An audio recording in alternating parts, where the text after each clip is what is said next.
Alam nyo ba, na may isang Pilipino na galing sa Bicol, bayan ng Paracale, Camarines Norte na si Michael Angelo, ng Teenage Mutant Ninja Turtle Movie 3, at Venus, sa Ninja Turtle TV series. Siya ay si Shisher Inokala, nakasama rin niya si Johnny Depp sa 21 Jump Street TV series, Jessica Alba sa Dark Angel, Richard Anderson sa MacGyver, at nag-co-star din siya sa Ultimate Fight, kasama si Ernie Reyes Jr. na senior ng Surf Ninja. Bago siya nakarating at nadiskubre sa Hollywood. Siya rin ay stuntman actor sa Pilipinas na kasama niya si Ray Malonzo sa Pinoy boxer Ramon Zamora sa Crazy Kung Fu, Jack Linang, Five Style Feast, Julio Diaz nag-aapoy na dagat, at napakarami pagsubok ang hinarap niya, bago niya narating ang lahat ng yan.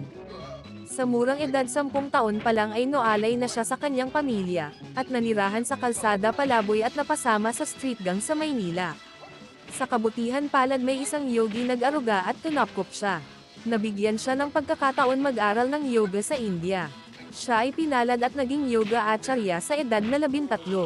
Nadistino sa California at Canada. Pinagsama niya ang martial arts at yoga at naging kampyon sa Canada.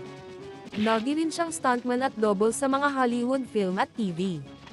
Hangang nag-audition siya sa Ninja Turtle Movie 3. At siya ang nagwagi, Michael Angelo, Movie 3, martial artist. At sinundan ng Ninja Turtle TV series. Gumanap siyang Venus, at ibang pang-karakter. At ngayon pinagpatuloy niya pa rin ang mundo ng film at TV. Meron din siyang comic book at pelikula, The Man Behind the Shell. May mga bago din siyang pelikula, Pintor, at Arnis Arnis TV. TV brings the dynamic world of sports arnis, Kali and Skrima to audiences across the world. Si Sir Inokala ay pinagpatuloy ang sport arnis, hanggang siya ay na-appoint Dato Chief ng Modern Arnis ni Grandmaster Remy Preses ang father ng Modern Arnis. Siya rin ay Grandmaster ng Arnis Maharlika, Filipino Martial Arts.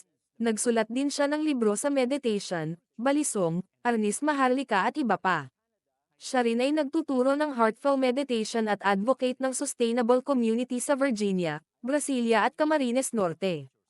Nagtayo din siya ng Arnis Chi Golf, Arnis Yoga sa USA, Canada, Brazil at worldwide. Siya rin nagpe-promote Arnis to the Olympic Games. Si Master Shisher ay na-induct rin sa Hall of Fame ng Martial Arts. Nagtayo din sila ng AMSAI School sa Inokala Farm, para sa natibo ng Tumbaga, Barangay San Rafael sa Jose Panganiban, Camarines Norte. Siya rin ay may pamilya na may 4 na anak.